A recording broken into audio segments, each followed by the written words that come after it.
Ladies and gentlemen, thank you very much for joining us this edition of Leak Project.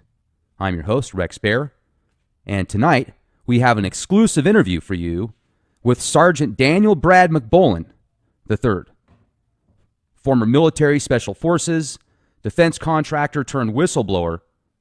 Brad uses the term to describe himself as a product of the military-industrial complex because as far back as he remembers, Mr. MacBolen has been programmed, tortured, and groomed as a super soldier. Created by a sixth generation of MK Ultra programming techniques, Brad has quite the life testimony. Be prepared for a mind-bending presentation into the unknown, weaving a global system of control behind the scenes at the cutting edge of reality. The ultra-high definition of fringe, Leak Project brings you Sergeant Daniel Brad MacBolen III. Thanks a lot for joining us tonight here at the Leak Project. Dan, how's it going? Well, thank you. Thank you very much. It's going well. Thank you. It's good to have you on the show. Well, thank you. I appreciate the invitation and the opportunity, and it's my privilege. You know, we had talked before for a while, and you had so much just incredible information because of the stuff that you've gone through. I said, man, we got to get him back on the show. So I'm just really glad you had the opportunity to come back on here. Now, if you would, for our listeners that haven't had the opportunity to hear about you before, give them a quick description about yourself, kind of what you went through from, when we talked before, you said the age of 4, and we'll segue from there. Okay, well, basically, I was on a military base. As a product, I was basically manufactured in a FEMA cloning type plant where they do clones, but I was basically I'm not a clone. I'm a genetic mix of what they wanted. The military-industrial complex scientists thought they knew exactly what they wanted, and what they wanted was a sleeper assassin. And so basically, they built this platform, which was based on Zeta Diogenes. Project Open Eyes and the Air Force subset project was Zeta Diogenes Clear Eyes. There are 5 levels within that, and I'm a level 5, able to handle other elements within a 5-membered cell.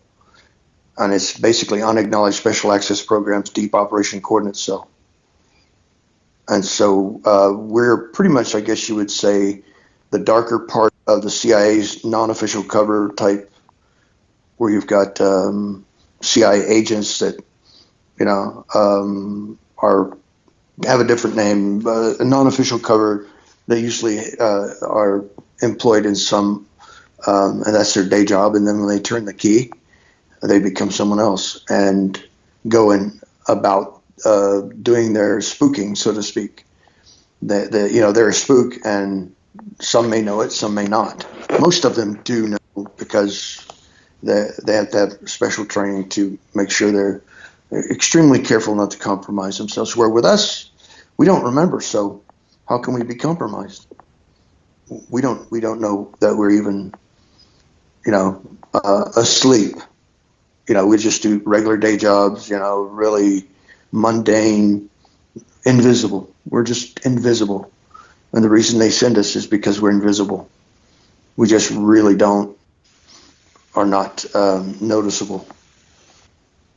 And so we can I've had over 70 different occupations tied to cover for action work, jobs, occupations, in order to, or at least that's how many were expunged from my records, was 70 different occupations.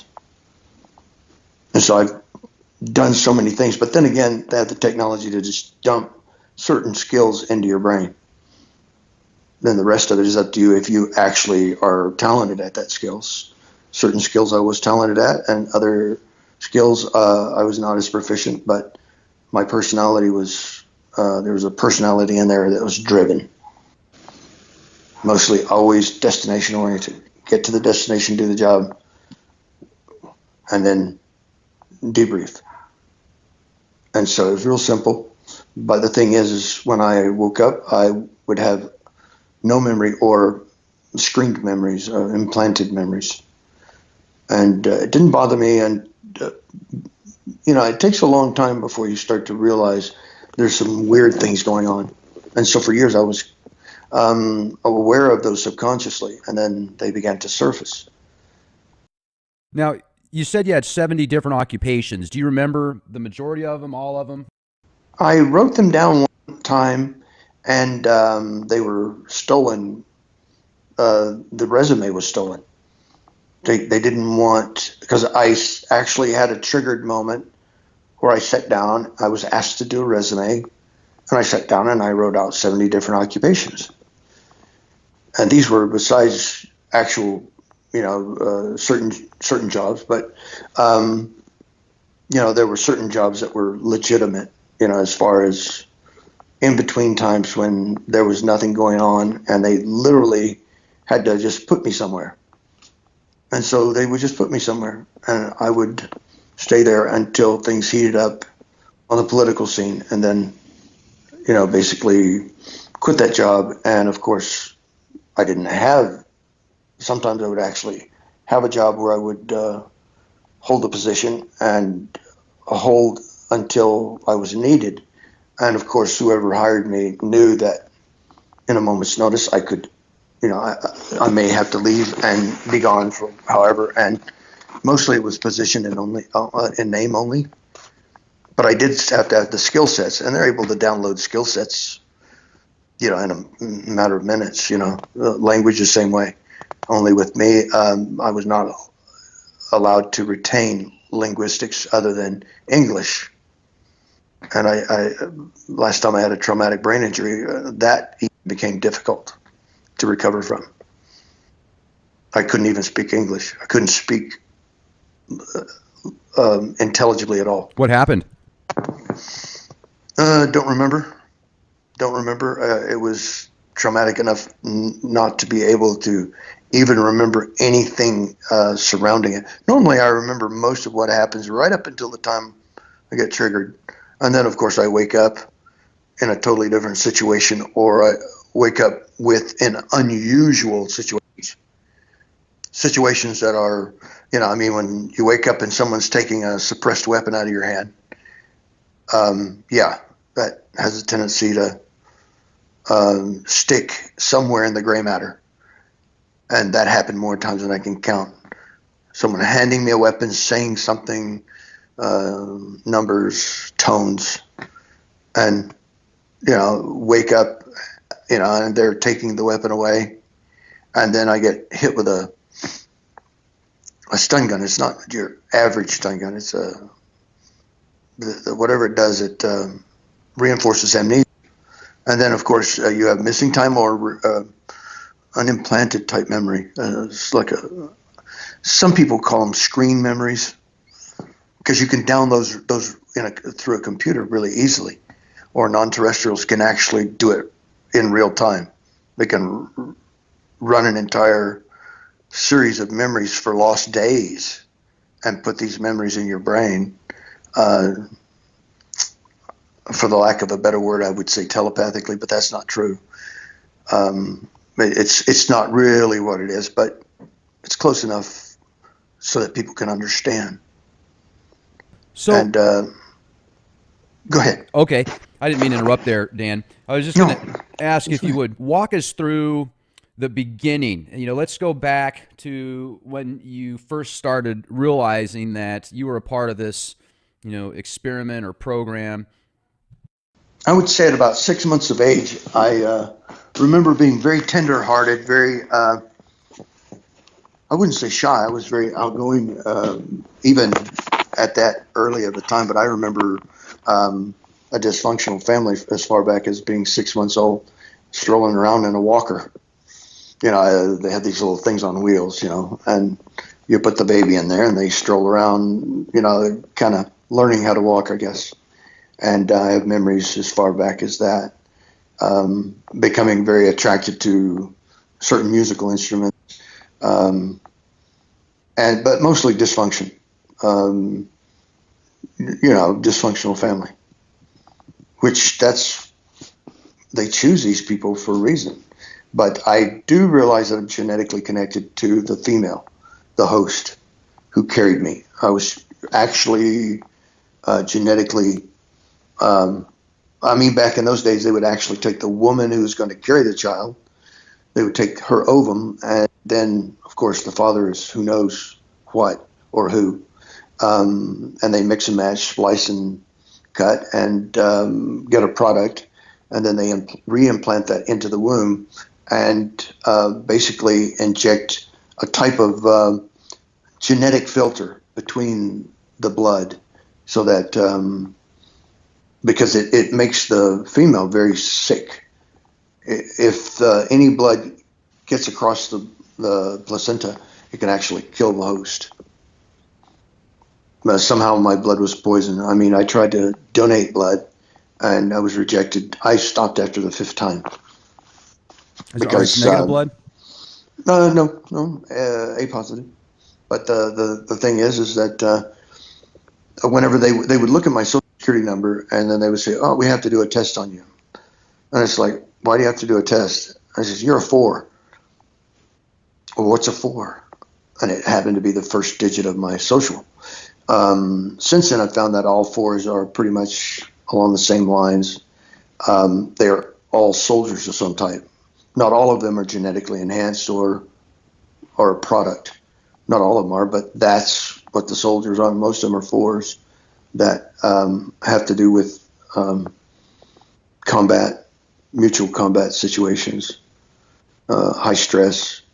But then again, like I say, when I reached age 4, the failed Bay of Pigs took place, and they tracked back the assassination attempt on Castro back to the White House. And of course, that's what this whole program was designed to do, is to break the chain of command in such a fragmented way as to maintain plausible deniability no matter what. And I've talked to presidents. Of course, they're really nice to me, but they're really nasty to everyone else. Mostly because everybody else screwed up, and I'm the only one in the room that didn't screw up. What presidents have you talked to? 40, 41. Oh, yeah, I guess I'd have to name them. Ronald Reagan, George Bush, Poppy Bush. I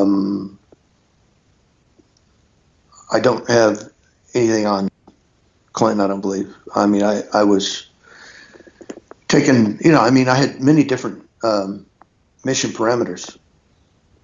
Depending on what level I was at, or as I would progress up the levels, you would go from an operator to a handler, and then you would handle a group of individuals, and you wouldn't even know that you were handling them. You weren't aware that you were handling them. It was just that you would put them on a regiment, and it's the same regiment you have, so it's not rocket science. They can only sleep 4 hours a day. Of course, that's programmed in. Most of the scientists had it all planned out, and basically all they would do when you stepped up the ladder was you would be downloaded with information on how to deal and how to handle other operatives. And most of these individuals you worked with during the deep operation. So it was not very difficult. It took a toll on the body. I needed a new body. This one's worn out. This one's contaminated and with all kinds of stuff. And it's like, yeah. Did you say you were a part of basically you had several fathers that were a part of basically the whole makeup? That's what the man who married my host, my mother, the one that I was actually genetically kin to.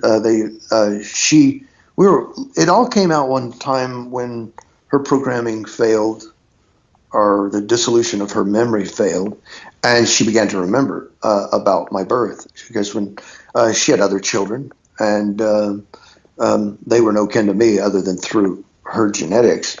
But she would come home from the hospital, and of course it was customary in those days to take pictures, bring upon the infant home.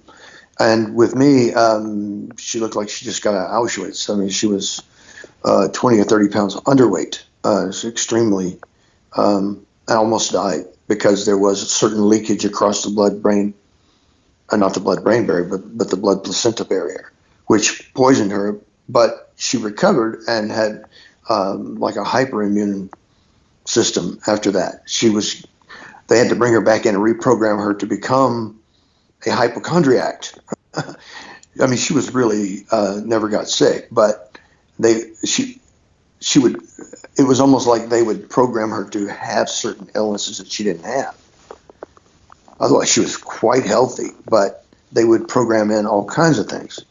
And of course, we would have the same symptoms. She had migraine, sensitivity to light, because my genetics passed into her.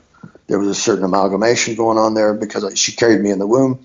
The day I was born, they took me immediately from birth over to the new hospital, which had not been completed, and put me through.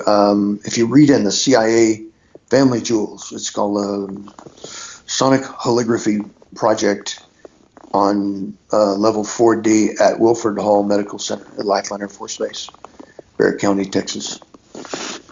And basically all they do is rehardwire the infant's brain. And they kept me for 3 months. And there was a altercation between her parents wanting to know why they could not see her child, me, and what was this fibrous material that you could actually see on an x-ray. Started out being about 1 inch thick fibrous material. Not a whole lot of connective tissue shows up on an x-ray, mostly just bone. You'll see connective tissue, yes, but not like this. And one day a x-ray technician was waiting to take another x-ray of her after my birth. Of course, the grandparents were there, and the doctors left, and the x-ray technician was livid. And he went in and told, I'll tell you what's killing your daughter. You come with me. And he put up like 25 x-rays showing this fibrous material beginning to dissolve. I said, this is what's killing your daughter, because I've never seen anything like it in my life. It doesn't belong in the human body. It looks like some kind of filtration system. It looks like it just doesn't belong because it encapsulates the entire womb. It's like so you can't call it a tumor because it looks like it's been manufactured or grown. And that's what it was. It was a filter to make sure my antigens did not pass into her bloodstream, which they did to a certain extent, but she did survive. And 3 months later, when things got out of hand with her parents, they brought me back, but only because the experiment was done. And it's basically rehardwiring the brain so that the brain could interface with CMOS technology, computer technology, directly to the computer. And so I've always had problems with computers. I have to be cognizant and thinking I've gotten used to not, being able to use a computer without it going crazy. And so now I've gotten to the point where now I can be around computers and use computers without them rebooting on their own. Sometimes they do. If I get upset, weird things happen. I blow circuit breakers, and if I have certain types of irritation, which are rage related, I keep going through light bulbs, no matter if they're fluorescent or incandescent. If I'm thinking on a certain line of thought that is related to rage, then yeah, I go through a lot of light bulbs. I'll just put it that way. It's the most common occurrence. Sometimes I'll be around magnets, and magnets will fall off the refrigerator. And I really don't know why, other than I know my electromagnetic signature is not like most people. I can use it. I know how to use it. I don't know how I came to being that way, but I was at a rather early age able to do unusual feats, like taking apart things without tools, disassembling things that are put together with tools and torque, and was able to manipulate the molecules in the hardware and take it apart with my fingers. And this is as a child. I could basically just think them loose.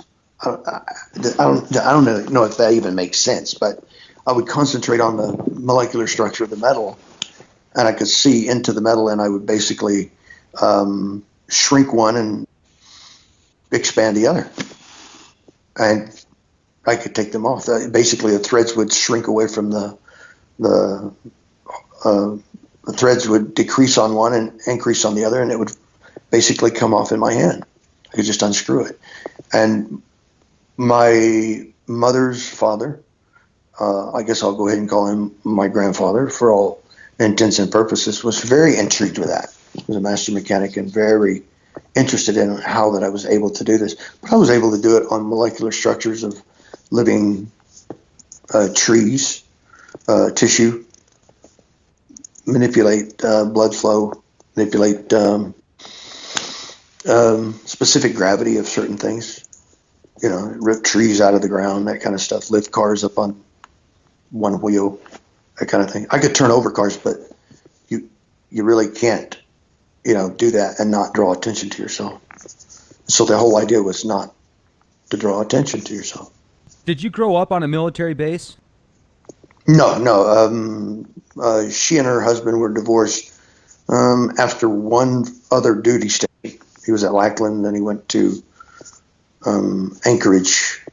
He was in Strategic Air Command, which is now Strategic Air and Space Command. And he had unusual abilities, but was not anywhere related to me. And when my mother told me this strange story, and I went and talked to a friend all night and decided to go see him. And he knew I was coming. He just knew I was coming. And I walk in, and his wife, his new wife, had just said hi and bye. And he just sat down and he said, I know why you're here. And bottom line is, I didn't really like paying child support for you when you were a child. Well, namely because you're not mine.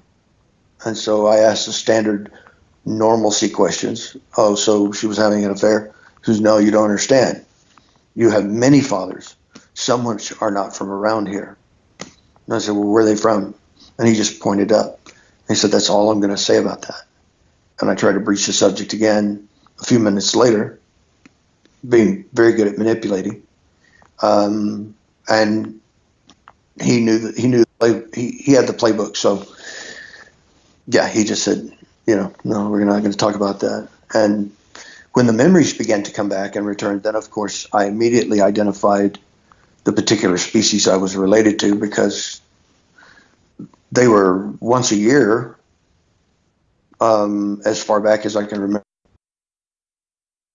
Are we back? Yeah, please continue. That was really weird. I don't know if I should mention the race or not, but I always saw the same ones. I mean, I saw others. There were plenty of others in different areas, but not much of a interface with them. These I interfaced easily with.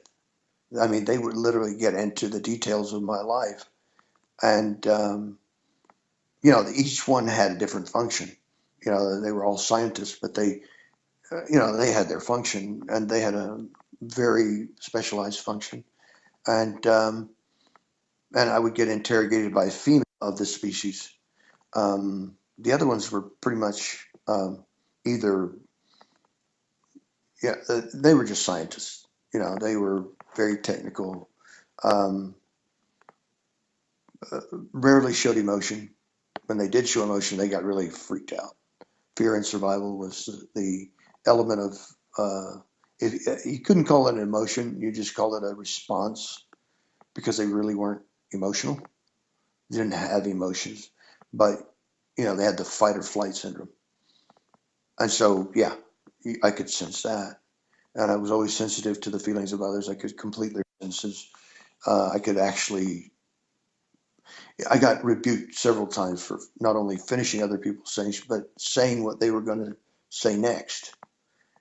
And that's when, the grandfather took special interest and began to train me in all manner of, he would have me do things that other family members couldn't. He would have me go and watch them. And when they were unsuccessful with what they did, I would just step in and do it. With the greatest of ease. I just would know. I don't know how I would know. but I would know. And it wasn't until late I got older and out of my teens that I realized that you don't demonstrate everything that you're asked to do, because it seems like every time someone finds out that you can do a certain thing, there's more responsibility thrown on you, and you're already being treated like dirt anyway. And so it's like, no, I don't want to get. If they find out there's a greater ability, where will this lead? To a worse place or a better place? Well, there never seemed to be a better place. It always seemed to get worse. And so, no, I'm not going to volunteer anything. They would hand me the yellow cube device. It's about I don't know, maybe 8 inches in diameter, and they wanted to see if I could turn it on. And they handed it to me, and it started folding nomenclature from the inside out, like a tesseract, like a folding double tesseract. And then I realized they got interested, and I stopped. And other artifacts, ancient artifacts, some not so ancient, some old but recently found. I know what they do, and I don't know how I know what they do. I know how to turn them on. I know how to turn them off. I know how to use them. I know how to put them on correctly. Dr. Reed's bracelet, for instance, is actually a device that, it has embossments on it with a couple of needles. And the proper way to put it on is to hold your forearm perpendicular to the, to the ground, and take the bracelet in the flat portion. I had to do a little bit of interfacing here. Okay. To shut down the bio API modules in the computer. It's easy. You just tell them what to do, and they do it. Anybody can do that now that chemtrails are on the scene, hot and heavy. So, but nonetheless, if he would have taken that bracelet, put it in the palm of his hand with the needles up, and then held his arm perpendicular to the ground and pushed it on, the needles, you don't feel the needles at all. And then reach down, there are symbols or shape powers, nomenclature. It's an on and off switch. So you take your middle finger and your thumb and you squeeze it, and it bilocates you. It takes you from one place to another. It's basically for going from one place to another, wherever you think in your mind, that's where you end up. And you usually have predetermined locations where you're going to go from one location to another location, and you just reach down and turn it on. And as long as you hold your hand on there and concentrate on the area in your mind, then you show up in that area and you release the bracelet and you're fine. And it doesn't hurt at all. It's not as painful, but he grasped it with his whole hand while holding the on and off button. He turned it on before he put it on his wrist, which, that had to be excruciatingly painful. Because A, he didn't know what he was doing. B, he had no intention in his mind on where to go. He had no imagery of where he was going. So basically he was nowhere. He just kind of phased out of into the homopolar effect. And when he came back, it really freaked him out, because it's like he was in a dark closet, because he didn't know how to use it. But, and I just automatically know how to use this stuff. The Roswell rock is a diagnostic tool that you lay on a chakra point on humankind, and you can move it up and down the body and interface with the magnetite type computer inside and look inside the body like you would with MRI. It's non-invasive. And you just lay the stone on there, you activate it, then you look inside, and that's what it's for. And most likely the guy that found it was drawn to it genetically for some reason. It's probably the only reason he found it. And he can't get it out of his pocket. He always keeps it in his right hand pocket. Not because he's right-handed, it's because he's activating the device, and the device puts off energy that helps him to feel better. It's almost like it can be used as a healing device or a repairing device on down to the DNA level, but subconsciously somehow he must know that, because he always puts it in his right pocket. and he's become addicted to this, and he's healthier now. So I'm not going to argue with him, but he just doesn't know what it is. Doesn't know what it does, not consciously anyway. And there are other devices as well, rods and things, weapons that you access. The craft, you can access the craft, but females are a lot better flyers anyway. They can multitask. They're built to multitask. And hybrids and hybrids can also fly the craft. But the junk that we've usually gotten is old and antiquated and theft proof, because you have to interface with non-thinking intelligences, and they drive. Each one has to coordinate through your brain a gravity amplifier, and that's how you keep the craft in the air, is by thought. But in order to do that, you have to connect telepathically with the drivers, which are, they're like little avatars. They're still biological, but they're mostly mechanical, but you still have to feed them like once every couple of weeks or so. They're patterned after the Solipsi ray, but they're just non-thinking intelligences. You connect with them, and they go about, and you run them. You run them like you would a remote control race car, remote control little tiny model airplane, that kind of thing. Only it's much easier. You just interface with it, and when it stands up and starts to function, then you've got control of the device, and then you run it on its way, and you can see through its eyes and function through its body, and it's a lot stronger when otherwise it just goes and folds up in a fetal position and doesn't think. That's what I was told, that it was a non-thinking intelligence. Don't pay any attention to it. Non-thinking. So, and let's jump back for a minute, if we can, Dan, to when you started getting these weird boxes and experiments and stuff like that. Like, how old were you when they really started doing these serious experiments? And walk us through some other stuff they did to you as far as the conditioning process. And At an early age, the conditioning process included a lot of torture and rape and waterboarding, the standard electrocution, the kind of thing, to get your mind to splinter, because they have to keep doing this, and they give you some kind of chemical that keeps you from losing consciousness, so that you really are in this state of, you're in so much pain that your mind goes into a fog, and then eventually your mind just shatters like something under too much potential, too much stress. And then after that splintering takes place, then they fill up these areas with alters and close hold compartmented information. So they use that as a storage area and a personality, if you will.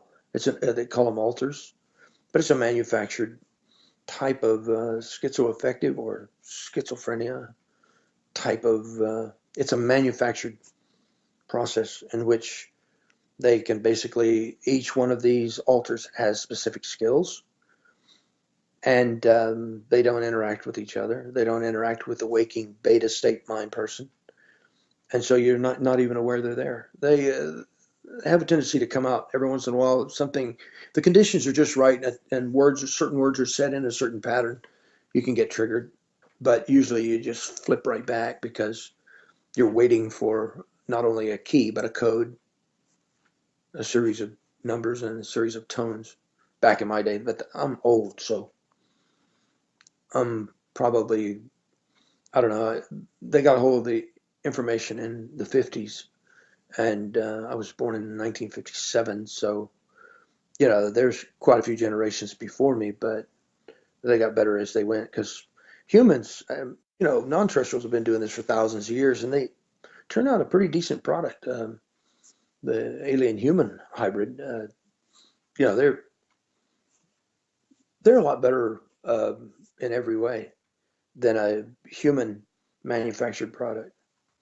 There was quite an argument between the military-industrial extraterrestrial complex and the military-industrial complex, because this particular group of individuals didn't have the capacity to think like humans. So when they went through the list of things, of parameters that they wanted in these soldiers, there was something lost in the translation, and so not everything came out the way that the military wanted, and there was some extra things that were thrown in that the military did not want, and and all it basically is the military wanted to tap in on this manifestation gene, the meta gene factor, the God gene, whatever you want to call it, the manifestation gene, um, because the humankind are more powerful than any creature in the known universe as far as you know uh, non-terrestrials. Now, as long they're only safe if they've got two strands of DNA. They're only controllable and gullible if they have two strands of DNA. Once they get their third strand back in place, many years ago, one race kind of kind of broke the chain on the third strand, which made Homo sapien sapien much more controllable. Then once you get that third strand back, then you cannot be made a slave. It won't work. They're manifestors. They can literally wish you away, and you will be gone. I've done it. Don't want the guy there, and did it subconsciously. Didn't want the guy there, and he disappeared. Don't know where he went, but he was gone, and there was no visible means of escape for him, and he did not have a bracelet. So pretty much sure that the in a rage state, but it's always emotional based. Love is 1,000 times more powerful than rage. It accomplishes more through the intention of causality than rage. But rage is what they wanted because they were having you do nasty things, and you if you're loving and lovable, you won't do nasty things. You have a tendency to not have the desire to do such things. Where did they torture you at? They would come and get me and remove me from the home where I was raised but then once a year they would come and get me, and after they had splintered, created the altars, and there were a few symptoms: sensitivity to light and migraines, terrible migraines, and it's because they were now starting to use the parts of the brain that they had rewired as an infant. I mean, they started this on day one. I wasn't hours old as an infant before they would start this, what's called sonic calligraphy, which today is called psychoacoustics. It's referred to as psychoacoustics, rehardwiring the brain, certain parts of the brain, to open it up to be utilized for a skill set, a series of skill sets. And so, they could put in all kinds of stuff. They would use radio hypnotic intracerebral control to task you. You would go do the task, then they would Edomize you, electronic dissolution of memory, which sometimes worked, sometimes didn't. Depending on the handler, if they were good or not, if they were talented or not. I'll just put it that way. Most were not. Most did not have an idea. They were just downloaded this information. They didn't understand the practicality or how the process worked. I had a tendency to be curious, so one of the unwanted traits that the MIC did not want is curiosity, because then I began to figure out how it works and how to get around it. And they didn't like that. And then the 2 traumatic brain injuries sealed the deal. That part of the brain that contains the keys and codes was broken, and they couldn't trigger the other alters. And so when they took me to different places, I was completely unaware, because I was like 4. This happened from the time I was 4 years old to the time I was 8 years old. And so then I began to have the migraine sensitivity of light. Let me shut this off so it's like you don't have to listen to any further background noise than is necessary. But anyway, that's basically what was up until puberty. Once puberty hit, then it was everything was amplified 1,000 times. The sensitivity, feeling what other people feel. Then they began the training on how to control that so that you could direct it, so that you could hone in on the target that you were sent to target. You could sense what they felt You could sense what the guards were thinking, bodyguards, such thing like that. And then that way you could compromise them by pushing your will upon theirs. And they're easily overridden or distracted. And you slip by a few people, do your thing, and they don't even know it's done. You're out of the building before anything is even detected, if that. It may be quite a while before they detected that the target has been eliminated under heavy guard. And you know, but that's why they wanted us to do the things that we did. When did they have you start doing that stuff? The training for it started early, I would say 6 or 7. There were certain projects that were weird. The memories of them are weird.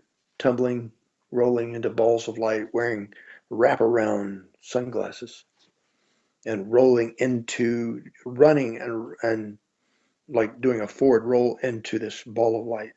And you come out the other side, locate the target that you're looking for, pull the trigger, and everybody else is blinded but you. And then you turn around and take a run and jump back through some type of portal. Thiokol portal transport system, I think is what they call it. Thiokol is the one that came up with that.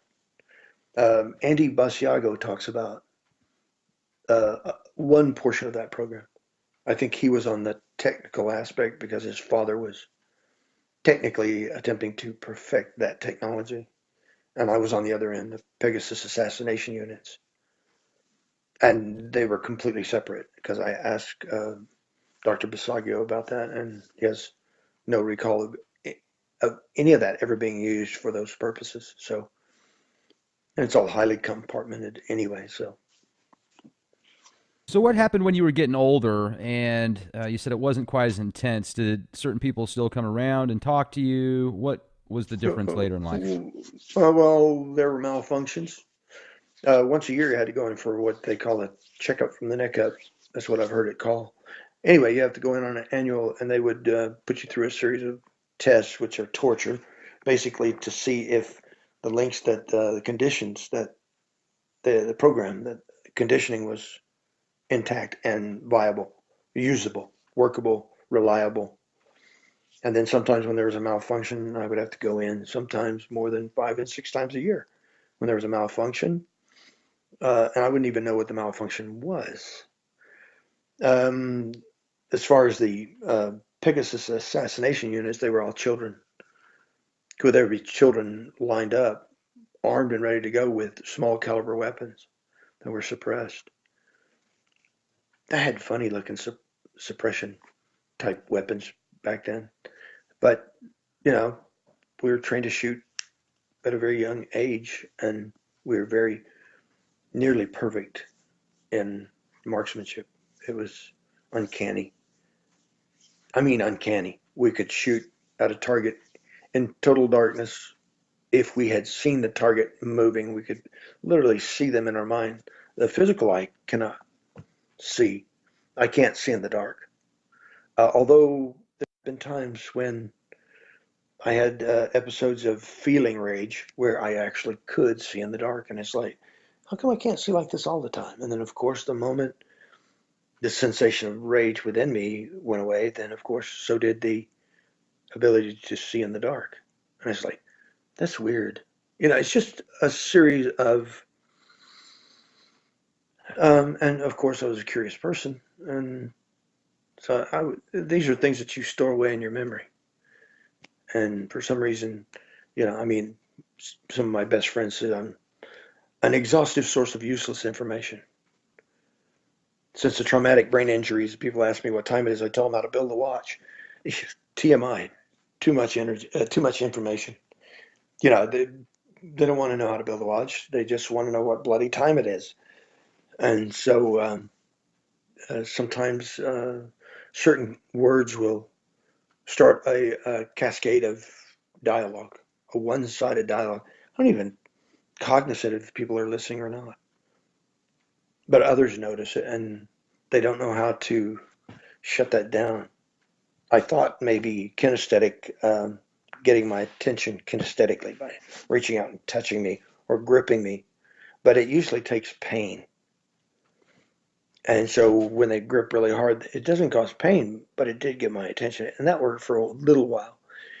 And then I thought, well, I wonder if pain cause this. Why can't we use pain to um, put Humpty Dumpty back together? So basically, I had to talk with all the other alters, whether they would listen or not, and used a 300,000-volt stun gun.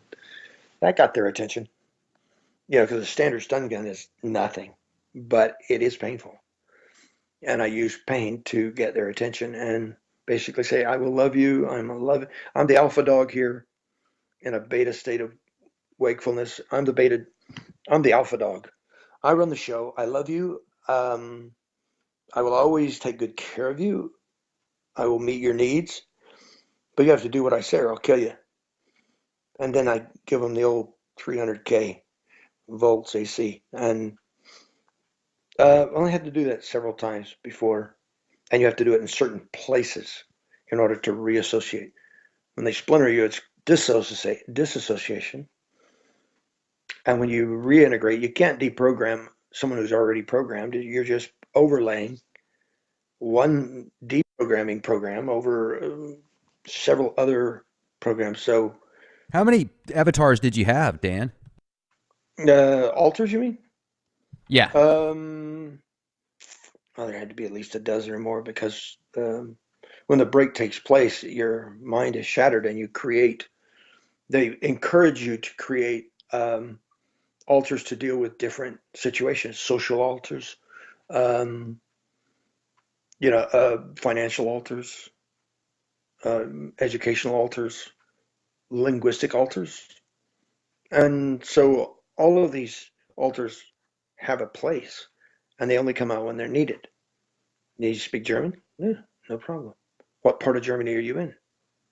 You have to know the dialect and even down to the diphthongs within a neighborhood, commonalities, colloquialisms, that kind of thing. And so these alters contain that. Now that they're reassociated but damaged, for some reason, the linguistic portion of my brain was damaged. And so, which also happened to hold the keys and the codes, which when that got damaged, nobody could trigger me. But then again, I had no ability to access even languages I learned on my own after I went off the reservation. I had a 2,500 word working knowledge in Russian. That's all gone. I can say hi, I can say bye, but that's about as far as it goes. And sometimes I get that confused. Second TB, I had to learn English again. I could remember English, I could speak English, but none of the sentences I would speak were in the proper order. They were completely confusing. I was unable to put words into a intelligible form of syntax that people could understand. And then it took me 6 months to get over that, and then still had troubles.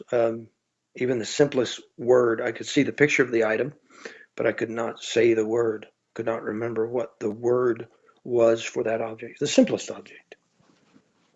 And then I started taking certain minerals and certain elements that were, kind of leaked their way out to an off-the-shelf condition where it was available to certain individuals, and I got a hold of that, and that improved as well. That improved. One of the alters that was damaged was the social alter, so I don't integrate socially very well with others.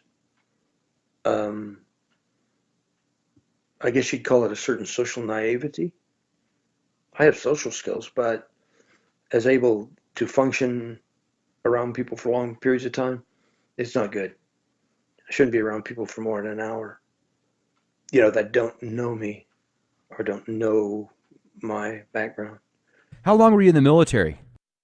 I was only in the military for 4 years, but proper in the military but I still have a military ID card, and on the back of the military ID card is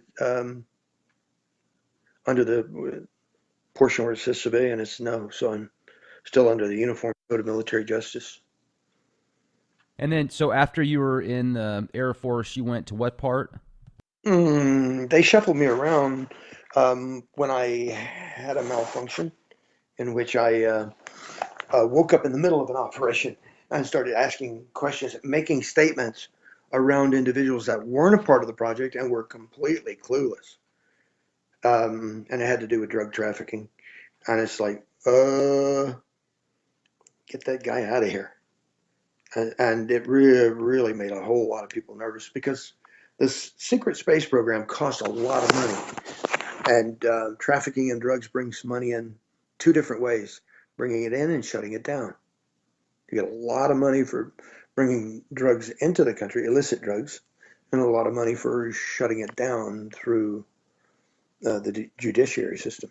And so a lot of that money on both sides of the fence goes to building and growing spaceships in orbit, because these craft are too big to build on Earth, and you don't build them anyway, you grow them using nano and femto technology. You grow them. Why assemble something when you can grow it?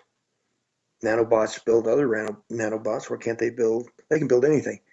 You program them to build whatever you want. And that's how it's done with extremely large things that you probably couldn't get. You'd have to build them on the planet and then take them, and then launch them. And it's easier if you just take the raw materials. Like one of the purposes, I believe, that the secret military space station does is they support Solar Warden, and they support the movement of shipments. They secure shipments of materials to places like the moon, colonies on the moon, and then slave labor is used to make to move the material around, and the material is just basically dumped in a vat of nanorobotics, and the rest of it just happens. And they're handling the materials, and then they assemble this stuff in microgravity, which makes it more reliable. I don't think they're more reliable, but what do I know? I was just a sleeper assassin, but I got to see a lot of things. I got to see a lot of strange things. And being curious, I always subconsciously were trying to figure out how they worked. And I figured out how they worked. And it's so simple. It's pathetic. No moving parts. They don't wear out. Of course, they don't make a lot of noise. And humankind are, I don't know, for some reason, they're really hooked on technology that makes a lot of noise and pop, snap, crackle, Rice Krispies. I think it's more entertaining, like NASCAR, to have things that really are noisy and wear out. And of course, there's a profitability of spare parts, and commerce is big in space. I've never been there. Well, I've been in low Earth orbit, but not. And that was totally random. That was completely unforeseen. That took place when I was 6 years old. I was out there watching some group of people not from around here, neighbors, I reckon you'd call them, that had a disagreement over a treaty, and they were asked to leave, and they left en masse. I mean, I could see them, but no one else seemed to be able to perceive them. And I went missing from like on a Saturday morning at 8:30 till about 12:30 the next morning. I was gone. And all I did was just go out and lay down in this pile of grass. And next thing you know, I'm being shuttled from I got the $1 million tour. I got shuttled from one craft to another craft to another craft. It was beautiful. The people were nice. They were very pleasant. They treated me like a VIP. And, a 6-year-old is just eats that kind of stuff up, especially when you're raised in a dysfunctional family where, you ask a question and the response is mostly a stick of stove wood or a wire hanger. These people really courteous and with no limits on, answering questions. I think I heard more laughter over asking questions. They really it was very entertaining for them, for a 6-year-old to ask these questions, and they would answer the questions. And so I told them, how come I just can't stay with you guys? And because I really would love to fly these craft. I'd like to be a pilot. And they kind of just shined that on, and the guy put me up on the console, which was very comfortable. No buttons, no switches, just strange lights and touch symbols, nomenclature, unreadable to me at that time. But they set me up there and looked in my eyes, looked in my ears, and like doctors do on Earth, stick your tongue out, let me look inside. And they were very humorous, and they all laughed about it. It was all good humor. And I was gone from about 8:30 in the morning on a Saturday morning, sometime in August, probably the middle of August in 1963. And I was gone till the next day. I came home, it was dark, I was skipping, I was so happy. Most joyous time of my childhood. The most joyous time of my childhood. I come skipping up the hill, laughing and giggling. I was just overwhelmed with pure joy. And of course, there was a sheriff, and my host was really angry when I came walking up because they had suspended the search for the evening. It's too dark to search. So they said, we'll check tomorrow. And that's what I heard as I come walking up. And then, of course, it was followed by a lot of swearing and hair grabbing and back of the neck. And I went from this total essence of joy to screw you. I'm not going to tell you what happened or where I've been, because you don't deserve to know. You don't deserve to even understand the joy I've experienced by going with these people. And they looked humanoid enough, very skinny folks, but always smiling, always very amused at things that I would say, very amused, a lot of laughter. And they would take me from craft to craft, from the smallest up to the largest, which was incomprehensible for a 6-year-old. Incomprehensible. The sizes were so incomprehensible. You had to move around by standing on a pad, and you would just go from one part of the craft to another part of the craft. And it was just delightful, absolutely delightful. And all the pilots were women. Some of them didn't look female, but they were. I could tell they were female. But they were highly able to function at a very high rate, very quick hand movements. And so they weren't all humanoid. no, yeah, they were. I mean, they looked less like human women. I don't know if it was because of their age or I don't know if they had particular genetic skills but they all felt female, and most look female. And so, but they were very quick at what they were doing. And so they were very close to what I've come to understand like humans today. Women can do up to 12 to 15 functions, multifunctions, because they don't have a septum between the left and right brain cerebral cortex. So really, women are the most amazing crown of creation, if you want to put it that way. That's the way I like to put it, because women love to hear that. But the way their brain is hardwired, their left and right brain cerebral cortex talk back and forth, and their frontal lobe just kind of pops in to see how they're doing. Where the men have a septum, a bone that runs, well, like a bone, that separates the left right brain cerebral cortex. So everything has to go through the frontal lobe. Time for work? Ah, time for work. Time for intellectual properties? Ah, time for intellectual things. Time for emotional things? Ah, excellent. Time for sex, time for food, time for primal urges, whatever. But they have to think in a horseshoe fashion, and scientifically they can only do 3 to 5 things before they start picking things up and throwing them out the window. So it's kind of good that the female has the aspect of propagation, because the nature-nurture concept, it's kind of nice to have a woman who can change the baby's diaper and cook dinner at the same time without getting the two cross-pollinated, if you know what I mean, without getting crap in the food. So it's like, yeah, that's pretty cool. But there are some women who can actually multitask more. That's why you see women will fulfill more occupations that involve multitasking. you'll find women on assembly lines doing repetitive work, especially if it's complex, competitive repetitive work, because they have the ability to multitask. And so I like the way women think, simply because they have a lot more going on in their brain. And so now you understand why when you come home from your occupation and you tell the female in your life, what have you done all day?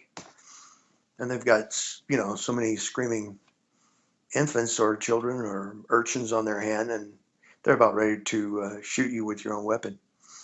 It's because they've been, having such multiplexing talent abilities.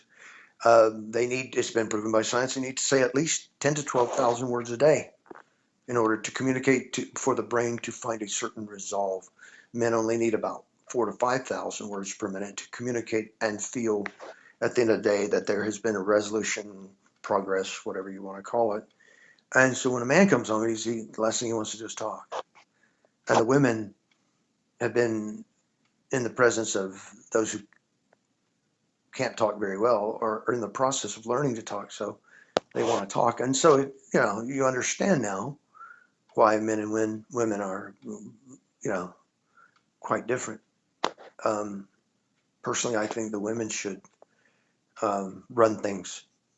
Multiplexing adds to a much more organized and highly complex nature of governance, until people learn to self-govern. You don't need imposed discipline if you have self-discipline. So you wouldn't need policemen, lawyers, judges, because they would, most people would learn to be self-governing.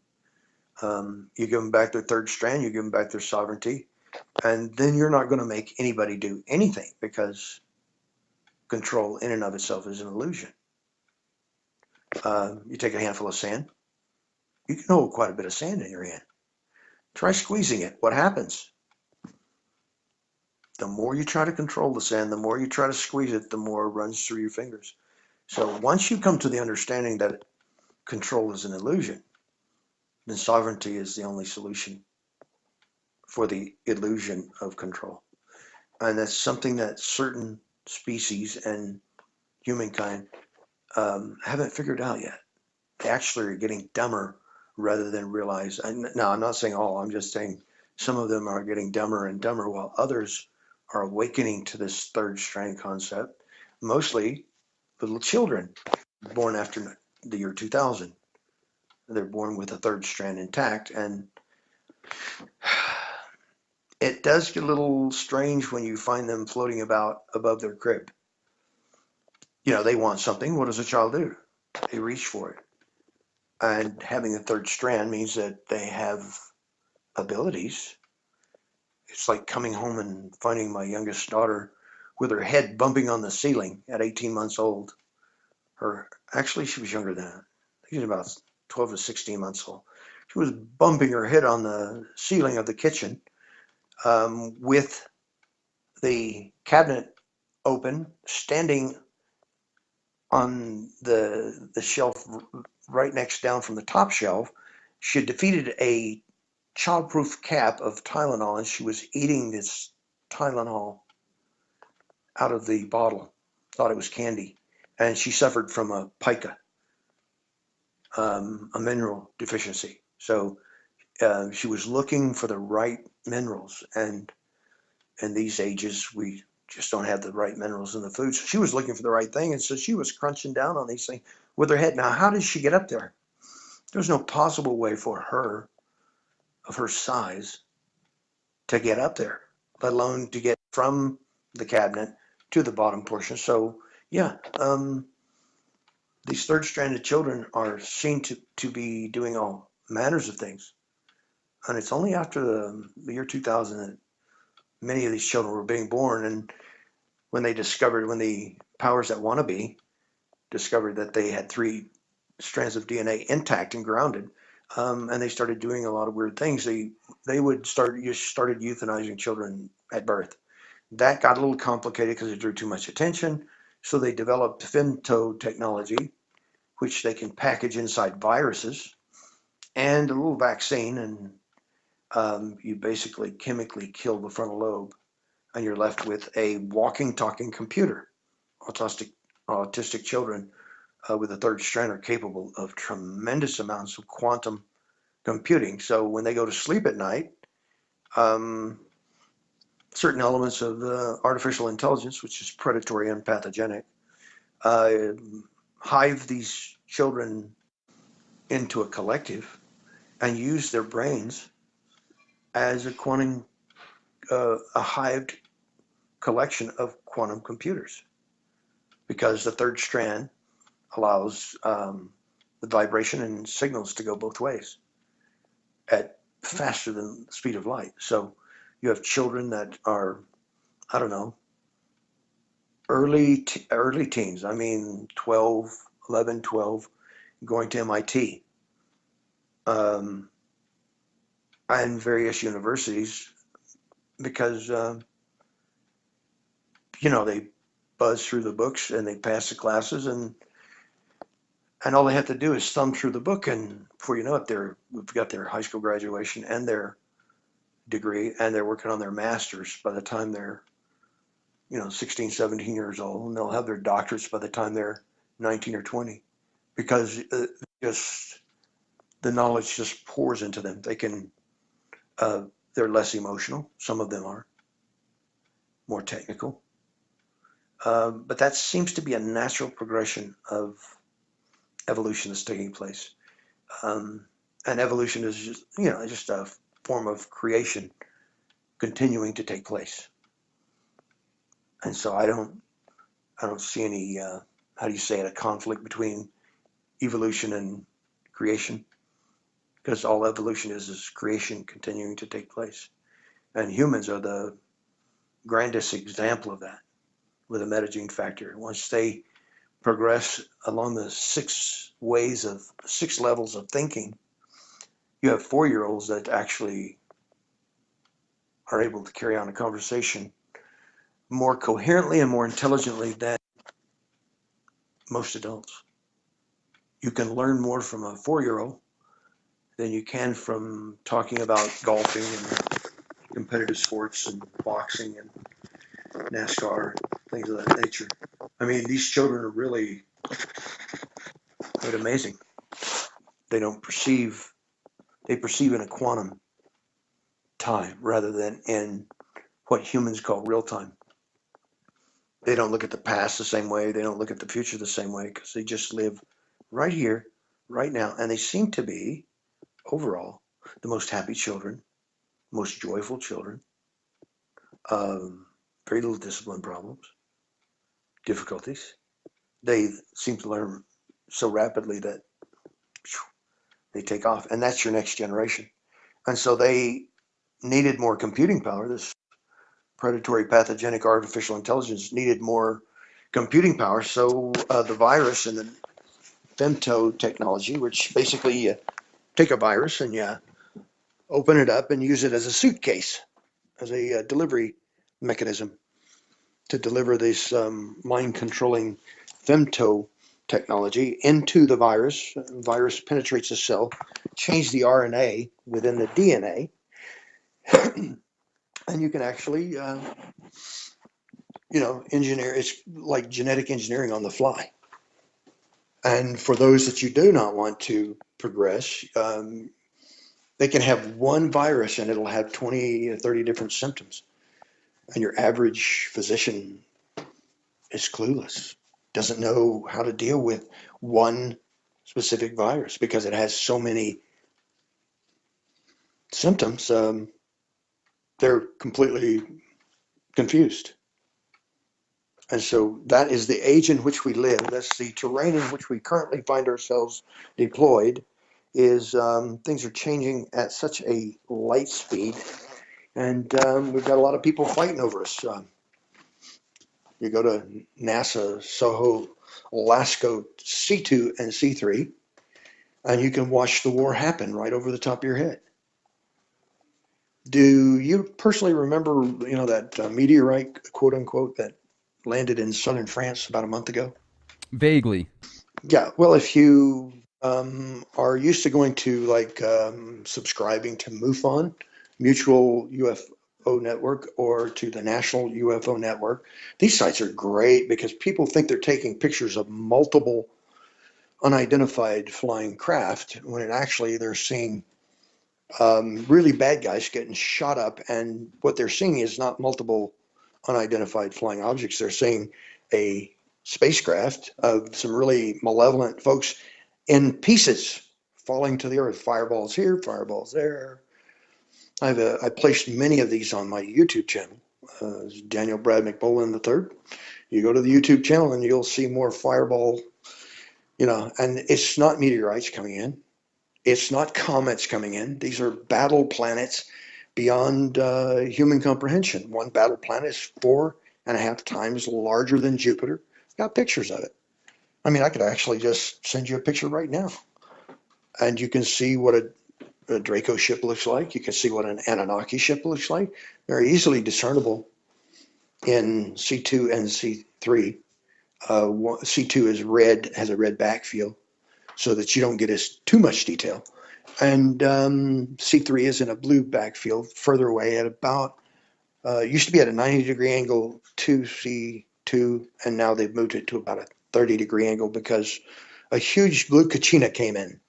What's called the blue Kachina flew into our system, and it did a drive-by, and you can see, because this page allows you to slow down and speed up every image that's taken. Each one of these images is about 20 milliseconds or microseconds. I'm not sure. I think it's 20 milliseconds. And you can see this thing pulsing its way. It's under intelligent drive, and it is a pulsed ionic type drive, but it's a huge planet. Then you've got this one protecting the sun as a stargate. It's what you call an illegal stargate.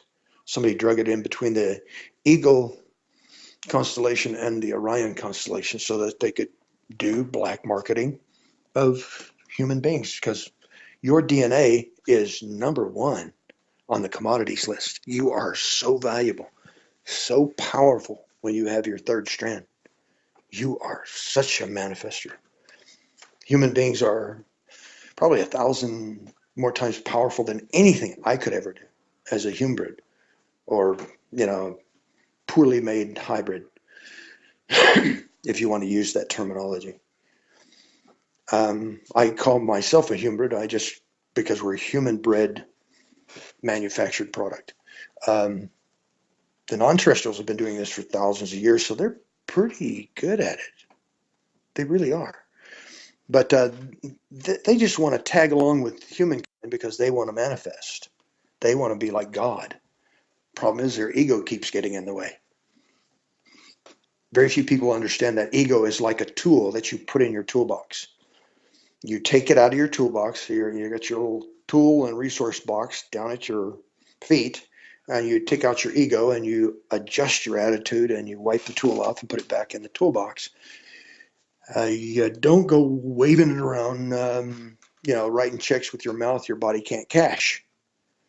And ego is the mind killer. That's what gets humankind in trouble. That's what causes them to exhibit the state of mind phenomenon. They cannot handle something that their brain cannot wrap around. It's sort of like the Indians who saw Columbus in ships. They didn't see the ships because their mind had never seen a ship. And it's called state of mind phenomenon. It's easily researched. But if you can't understand what you're seeing, well, then, of course, it doesn't exist.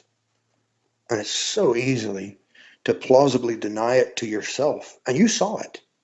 I've had people see me do amazing things. And once they picked their jaw up off the ground, they said, "Did I see what I think I saw?" And I said, "No, you didn't see anything." And they said, "Good." And that was the last that was ever said. Of course, they said that many times because they saw me do really weird things. And they said, they didn't even ask me how I did it. They didn't want to know. And these are highly intelligent people. They just said, "Did you really do that?" I said, "No. No, it never happened." You don't tell anyone, I won't tell anyone, and just forget about it. And they seem to be all right with it. Human minds they say inquiring minds want to know, but not really. Very few people actually question reality or the construct in which we live. They really, they can handle science fiction, though.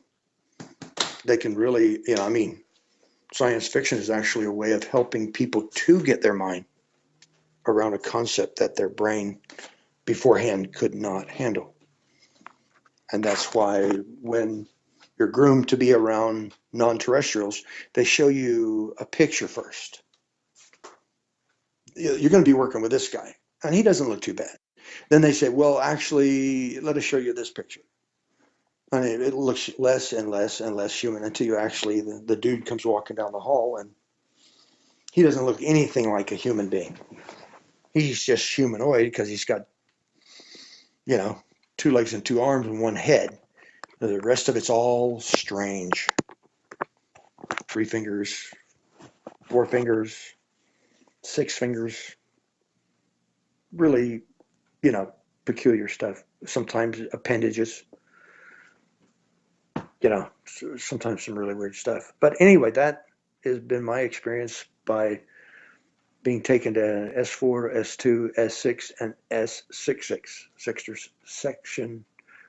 66 is I've heard it called the WYY facility. I think it's a prison for non-terrestrials that are hostages, either left here by a race we have a treaty with or something of that nature. Does that make sense? Absolutely. And I certainly appreciate you coming out here tonight with us on the Leak Project and giving us your testimony. I mean, certainly the stuff that you had to go through must not be fun to rethink about. Well, it's my privilege. I try to bypass the unpleasant parts and think about the loving and lovable parts about it, of what I've become since I left there. Because, usually you go off the reservation, they just drag you back. But for some reason, something's been going on lately with all of humankind, and this whole concept of control is, people are starting to wake up and realize that control is an illusion, and they're beginning to wake up in a very positive way. I expected that it would become a very negative thing and that people would just go wild, but it doesn't work that way. For some strange reason, people that are positive seem to be attracted, and the rules of physics are even starting to act strange. In the 5th dimension, like poles attract, opposites repel. So it's just the opposite of, in some ways, of physics in the 3rd dimension. We as 3-dimensional human beings, when we do travel in these nifty little fast walkers, gravity is distorted, so time is displaced, and it's really weird. When I was 6, it didn't seem like I was gone very long at all. When I got back, it was totally dark, but I knew that part of the forest, so I was able to come out of the woods the way that I came in, and but that was the only time I've actually been in a, off the ground in that I can recall. I may or may not been on various craft. I know I've traveled interdimensionally, inter-D travel, because I had to get some kind of Tenuvax vaccination. And it's because you can pick up diseases while you're being teleported from one place to another. Even in a spacecraft, you can catch these diseases. I don't know how that's possible, but I've never been curious in that particular direction, not yet. But maybe. But you can catch, according to Merck Corporation, Solians B, Solians, Catrol, Ket A, Ket B, Saturn 66B Catrol, which is deadly to humans. That's what killed all those Mexican military when they went down to pick up a fast walker that crashed down there. They Went down there and picked it up and got it strapped on the back of a truck, and that's as far as they made it. They all died from this Saturn 66. It's Saturn 66 Bravo Ket. And it's a form of Catral. It's all listed on the secret mumps and rubella surveillance system, Mars system, that CDC has. And now they're giving Attenuvax to the public. So I'm thinking there's a lot of not completely human individuals running around, because usually Attenuvax, Mumpvax, all of that stuff is given to non-human cybernetic units. You know, they look like humans, but they're really not. And they're really strong, but they have their purpose. They're manufactured sort of like the clone army type thing. They're basically not human. They have human parts in them, but they have vulnerabilities as well. You run them for 72 hours, they overheat. They have a nuclear battery, a cobalt nuclear battery that operates them, and they have a tendency to overheat, and they're not waterproof. When they were trying to keep certain individuals from coming in through a Stargate over in the Gulf of Aden, codenamed Medusa 9, they had to build certain cogs, underwater delivery vehicles, for these non-human cybernetic units, because I don't even think they're water resistant, let alone waterproof, because you got all that cybernetics on a graphene frame, graphene and metal frame. Actually, it's mostly graphene, so you can actually put them in an MRI. It's going to strip their electronics and their programming for a while, but it's not going to rip them apart because there's metal in there. But many people have heard of graphene. It's very strong. It's much, much stronger than carbon fiber. And if you press it all together with aluminum, you get transparent aluminum. You can literally have aluminum you can look through. It's called sapphire glass. Now, this is open source material. This is stuff that is off the shelf. It's very difficult to scratch. Bullets don't make too much of an impression on it. You just don't want to be that thing bounce back at you. But it can be very thin and very strong. And we're starting to get more than just Velcro and Ziploc as trickle-down technology.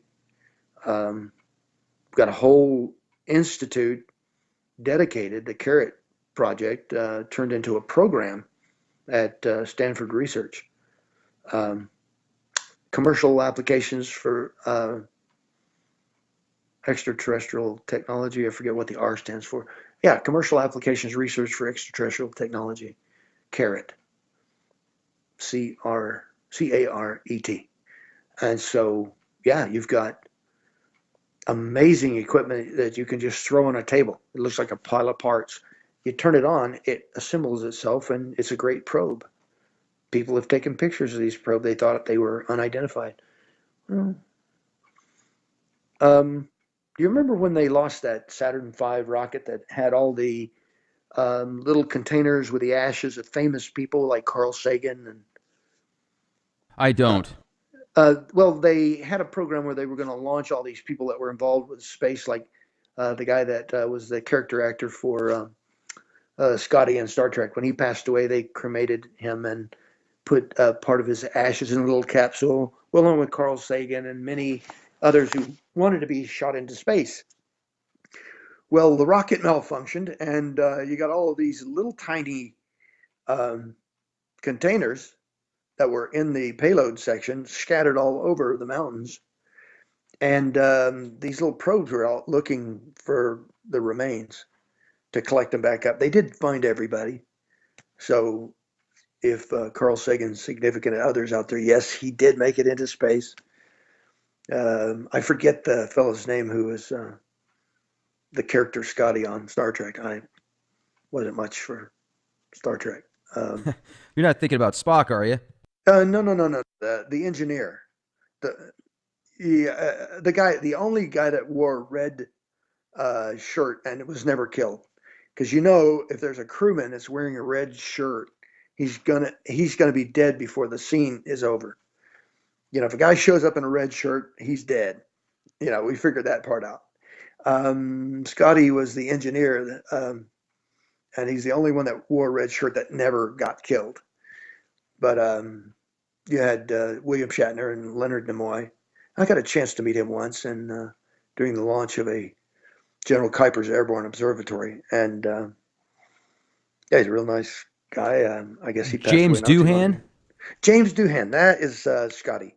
Yes, that was the fellow who portrayed the character of Scotty in Star Trek.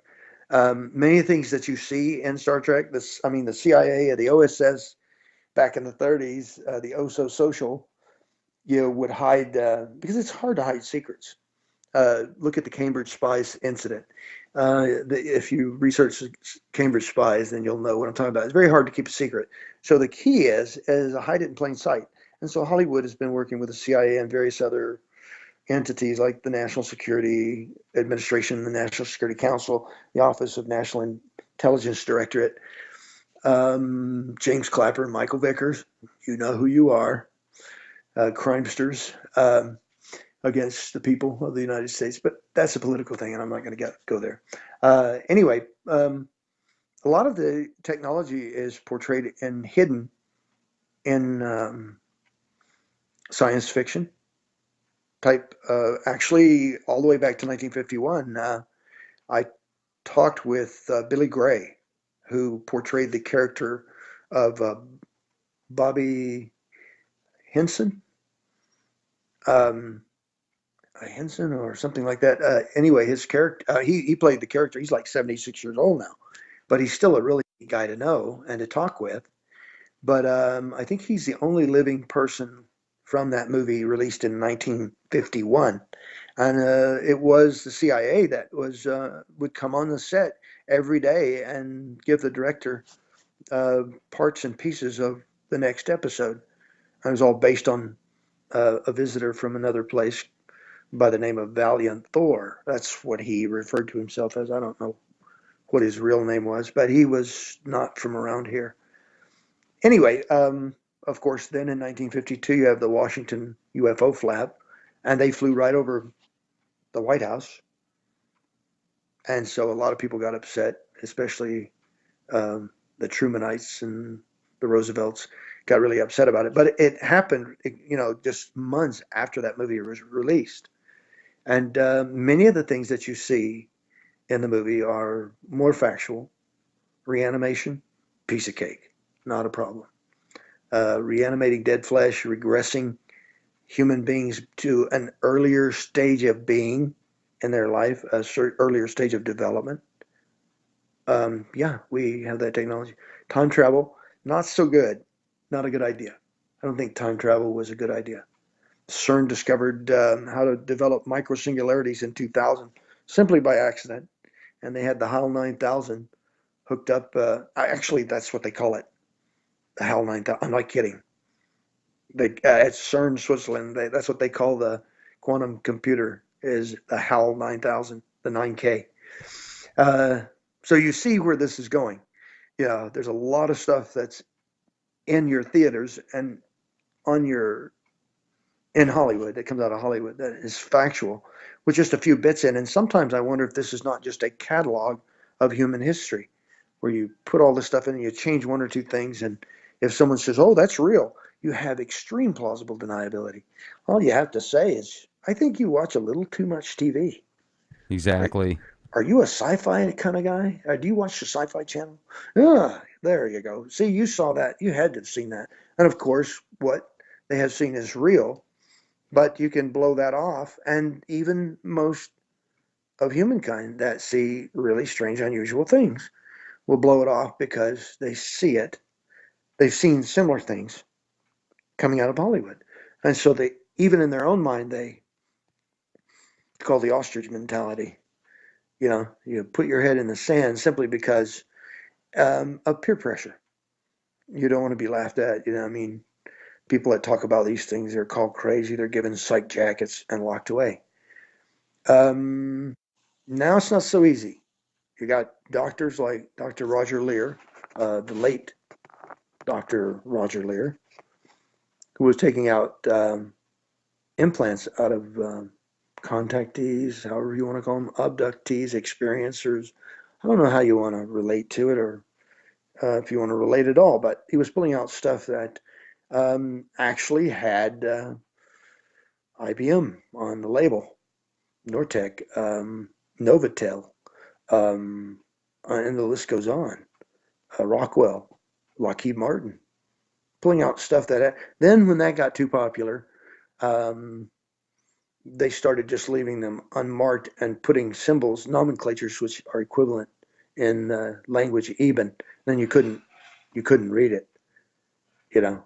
And so, of course, you think it's non-terrestrial technology. No, it's just reverse engineered technology. But now these implants are alive.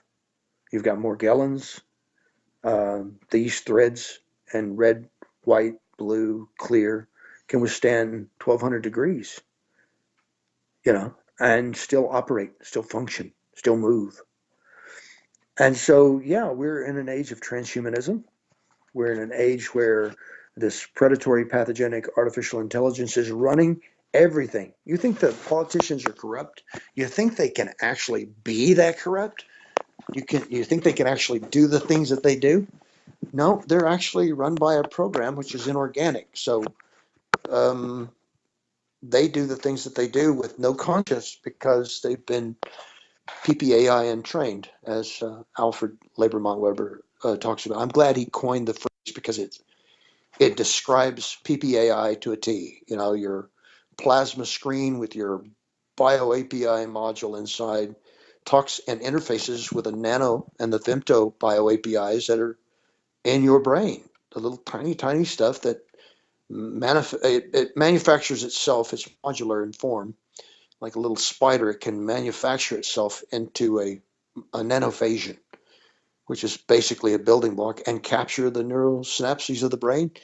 And you get enough of those. If you get enough of these nanophasions, the BioAPI, Biological Applications Programming Interface, any plasma screen interacts with the plasma inside your bloodstream and inside your body. Your body there's a lot of plasma in there.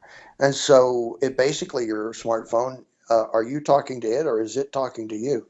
Who's doing the interfacing? And they actually say that on TED TV. Who's talking to who and how are they talking? You can literally interface with your computer. I've done it for a long time, where I could literally tell the bio API modules to shut down, and I give them a certain command and they shut down, and then we can go on with these subjects. But they literally, if a person has enough of these nanophasions, someone who's sitting in a building, in a windowless building in Maryland, can turn a key, or a computer can just make a decision and turn off your frontal lobe and ghost walk you and make you say or do anything that they want you to do. Voice to skull, the whole 9 yards, highly complex.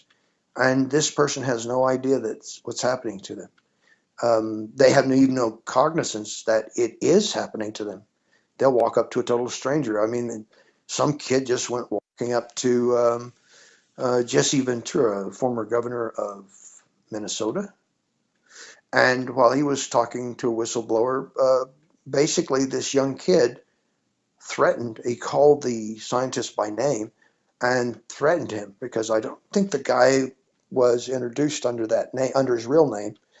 And the kid just now this is like a young kid on a bicycle, runs up and skids into him and calls him by name and says, "We know who you are and we're watching you." And then he rides off about maybe 20 or 30 feet away. You can see him in the background of the camera. And it really shook up Governor Ventura, and it really shook out the whistleblower. And yet, after the incident was done filming, the kid was still there. And he walked up and he goes, "What are you doing? Who told you to say that?" He goes, "Say what?" The kid had no idea, because he'd been ghost walked. He was highly infected. And of course, you've seen what happens when a little bit of experimentation down in Florida got out of hand, and they were unable to contain one of the units that was highly infected, and they turned him off and ran a certain program He got naked and ate some guy, homeless guys, tried to eat his face off. I guess he did, succeed somewhat before they shot him. But he moved so quickly and was completely uncontainable. The cops could not get their hands on him and stop him. And there's been several accounts where these experiments have gone on, and these ghost walkers have gotten loose. They've actually escaped containment where the experiment was taking place, and they get really, really hot because they pump up the hypothyroid and all the adrenaline, and they're only operating on the limbic region of their brain, and that has to do with food and shelter and wanting to get cool because their body temperature seems to rise rapidly, and end up dying anyway. But this guy was doing, like who's the guy that? There's an actor that does really amazing martial arts stunts, Jackie Chan. This guy was doing, he did stuff that made Jackie Chan look like he just got out of the dojo. Yeah, this guy was doing cartwheels and backflips and all kinds of stuff and he's doing it right through like 6 or 7 cops, and not one of them could he moved so quickly that not one of them could actually get a hold of him. He was stark naked. And they never did catch him. But I'm sure whoever was running the program finally got him contained. But they die anyway because the body temperature exceeds 114 degrees, and the brain can only withstand 108 degrees before the brain cells start dying. And so he didn't last very long, and none of them do. But that was one idea on euthanizing people by getting them to euthanize each other. A depopulation kind of thing. And I don't want to, be a fear monger kind of guy. But that's still in the experimental stage. And obviously it doesn't work because they don't live long enough to actually cause any real damage, even under computer control. And so that doesn't work. So they turn to the photobots inside of little viral packages in which they deliver a complete reconstruction of the RNA within the DNA by using a virus. And you're using a virus like a suitcase. And if you've ever watched, do you watch movies much at all? Have you ever seen something called The Bourne Legacy? Rachel Weisz's character actually makes the statement that there was an accident because Outcome, I think it was Outcome 5 agent who is a genetically engineered super soldier. He keeps trying to get a hold of chems. He wants the blues. He doesn't need to take the greens anymore. They viraled him off on that, and she explains what it means to be viraled off of the greens, because the greens had to do with upgrading the RNA and using viruses to do it. And they tell you in Hollywood how it's done. Well, I've got a piece of paper that tells you how it's done from Merkel Corp. Those little things you pull out of a vaccine box. Yeah, the little inserts, they tell you. And there's some very disturbing stuff on Merck's their inserts, like do not give pregnant alphas Attenuvax or Mumps-Vax, I can't remember which, while they're on a diet of human meat. That's a bit interesting. Yeah, they can have a recurrence, or the fetus can be damaged. But these are artificial humans. These are non-human cybernetic units reproducing. It's not so hard to believe when you realize they can grow a spaceship in space. Come on, let's face it, the human genome has been messed with since the 1900s with the eugenics societies. And then the Social Security system gives you a number, which actually is sort of like a catalog, or shall I say logging the cattle. Most non-terrestrials look at humans as cattle, and some, well, I don't know if they're human or not, but some people look at human like cattle. They actually call them cattle in their own native tongue. And so, I don't know about that, but and like I said, I'm not going to get religious or political. This is strictly, what I've seen, heard, and know to be factual, based on seeing it, experiencing it, and being actually it done to me. And so, yeah, I should have died from all kinds of stuff, but it doesn't seem like biological warfare agents can kill me. It made me very sick. It made me very vulnerable to assassination. But it did not stop me from stopping the assassins who came after me. Some reason, something kicked in, and and these are the same type of assassins, but I know their techniques, tactics, and procedures. I know how they think. I can feel them coming off from miles away, and it's like eventually you get tired of this, But the thing is they haven't messed with me since 2010, and my market value in DNA product alone is $799,600,000. That's the value my DNA is worth on the Dow Jones. $799,600,000. That's what this container of DNA squashed together. And this is antiquated stuff. I'm 58 years old. I'm antiquated. And yet, I can still do certain things. I won't, because dog and pony shows are egocentric. And I almost killed a guy that wanted to see the dog and pony show. And that kind of made me really concerned about, where is my heart? Where's my ego? And that's when I decided to put away the ego, use it as a tool, pull it out every once in a while, give myself an attitude adjustment, and clean it up, put it back in the box of tools and resources. Because ego is the mind killer. You start showing people you can do certain things, and what does it matter? Human beings are 1,000 more times powerful than I am when they have their third strand intact. And all you need is a little Ouroboros spice or Oramus and a little Salmac, and you can coalesce your own third strand of DNA and ground it and get connected to the ultimate creator, the ultimate source of all, and get grounded to Mother Earth. And before you know it, you become a conduit you become a co-creator. You can literally manifest something out of nothing. I've been doing it in India for years, and nobody will believe it. They do it in Tibet. Well, I gotta tell you, man, this has just been a really great opportunity for people that haven't talked to you before or haven't had to say. I appreciate you coming on the show with us, and hopefully we'll have the opportunity to speak with you again sometime. Well, thank you for inviting me. I'm privileged. It's my privilege to share these things, because very few people that have been able to share it with that can comprehend it. And it's becoming much more prevalent now, much more in the open. You can begin to see it come out off the shelf, and so people look at it, and the MIC's plausible deniability and their control is slowly going away. I don't think it will last much longer. Well, we'll find out here sooner than later, and you have a fantastic evening, man. I appreciate everything. Well, thank you, sir. Thank you so much for having me. Thank you. Lots of love and light.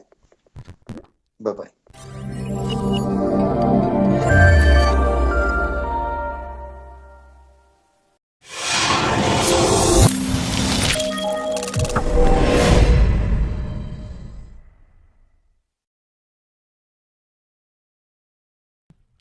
Ladies and gentlemen, thank you very much for joining us this edition of Leak Project. I'm your host, Rex Bear, and tonight we have an exclusive interview for you with Sergeant Daniel Brad MacBolen III, former military special forces, defense contractor turned whistleblower. Brad uses the term to describe himself as a product of the military-industrial complex because as far back as he remembers, Mr. MacBolen has been programmed, tortured, and groomed as a super soldier. Created by a sixth generation of MK Ultra programming techniques, Brad has quite the life testimony. Be prepared for a mind-bending presentation into the unknown, weaving a global system of control behind the scenes at the cutting edge of reality.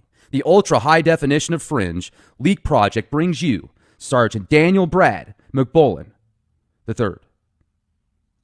Thanks a lot for joining us tonight here at the Leak Project, Dan. How's it going? Well, thank you. Thank you very much. It's going well. Thank you. It's good to have you on the show.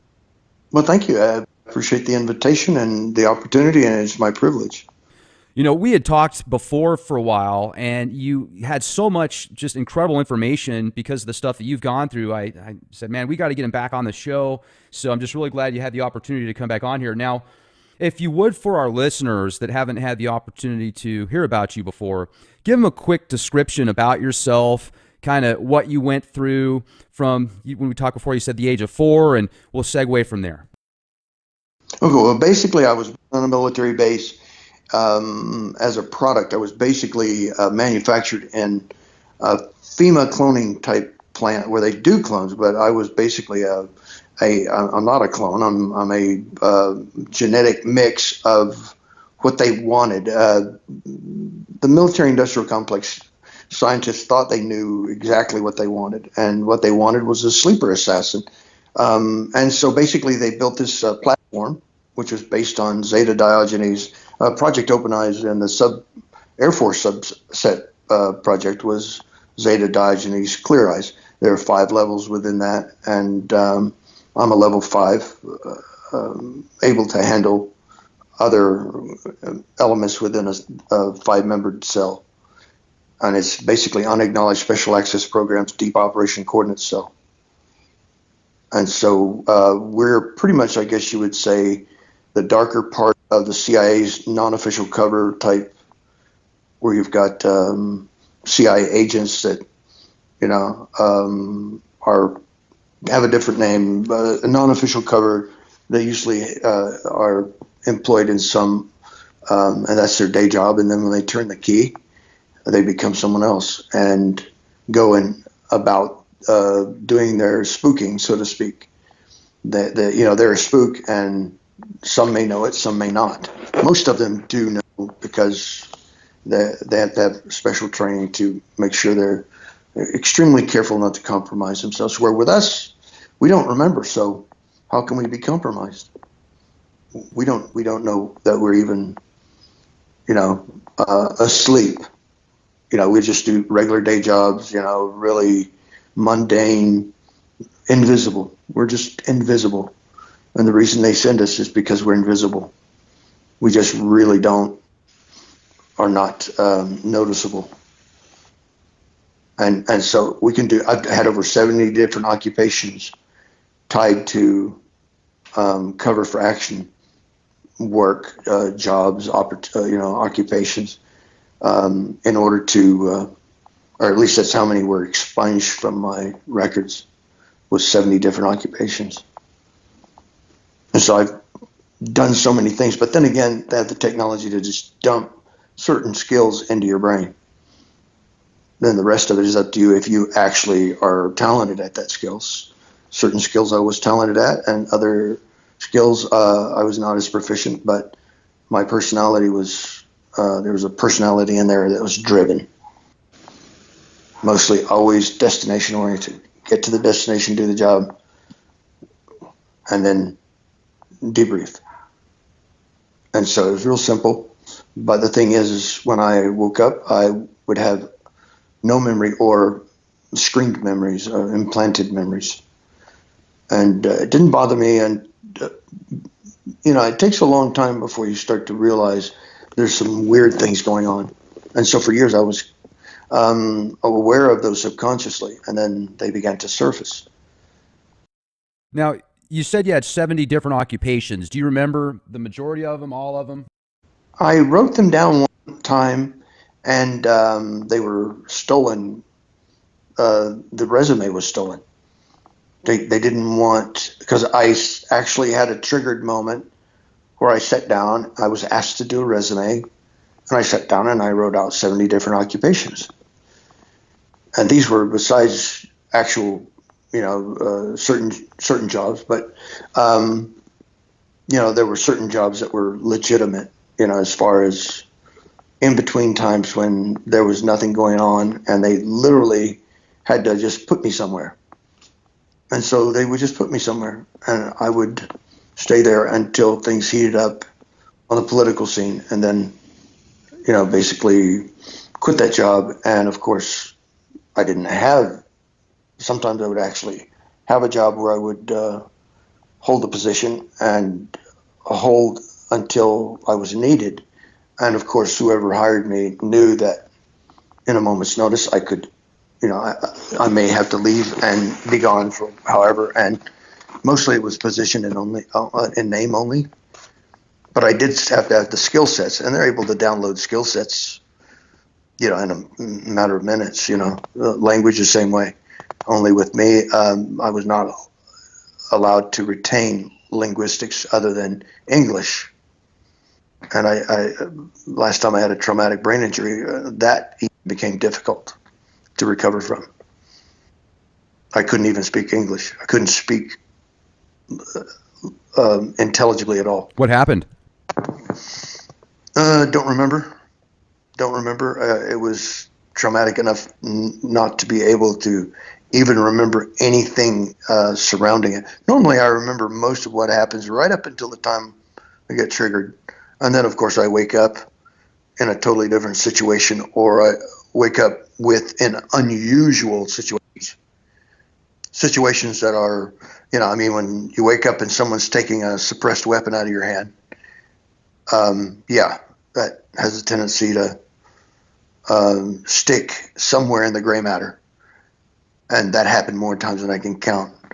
Someone handing me a weapon, saying something, numbers, tones, and, wake up, and they're taking the weapon away.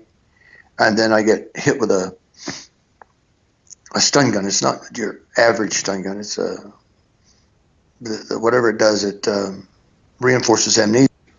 And then, of course, you have missing time or unimplanted type memory. It's like some people call them screen memories, because you can download those through a computer really easily, or non-terrestrials can actually do it in real time. They can run an entire series of memories for lost days and put these memories in your brain. For the lack of a better word, I would say telepathically, but that's not true. It's not really what it is, but it's close enough so that people can understand. So, and go ahead. Okay, I didn't mean to interrupt there, Dan. I was just going to ask if you would walk us through the beginning. Let's go back to when you first started realizing that you were a part of this, experiment or program. I would say at about 6 months of age, I remember being very tender-hearted, very, I wouldn't say shy. I was very outgoing, even at that early of a time. But I remember a dysfunctional family as far back as being 6 months old, strolling around in a walker. They had these little things on wheels, and you put the baby in there and they stroll around, kind of learning how to walk, I guess. And I have memories as far back as that, becoming very attracted to certain musical instruments, but mostly dysfunction, dysfunctional family, which they choose these people for a reason. But I do realize that I'm genetically connected to the female, the host, who carried me. I was actually genetically, back in those days, they would actually take the woman who was going to carry the child. They would take her ovum, and then, of course, the father is who knows what or who.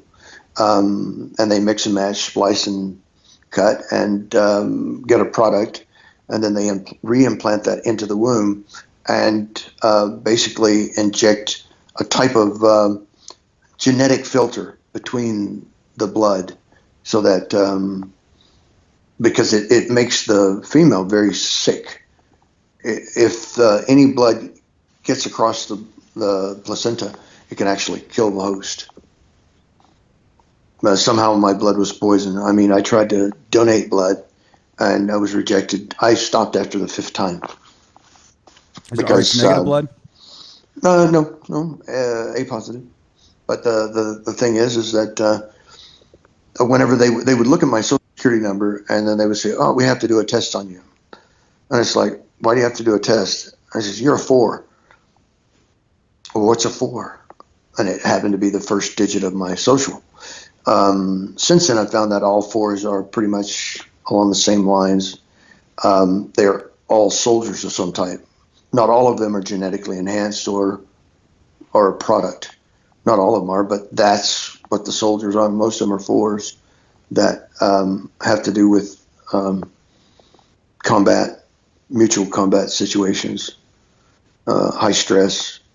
But then again, like I say, when I reached age 4, the failed Bay of Pigs took place, and they tracked back the assassination attempt on Castro back to the White House. And of course, that's what this whole program was designed to do, is to break the chain of command in such a fragmented way as to maintain plausible deniability no matter what.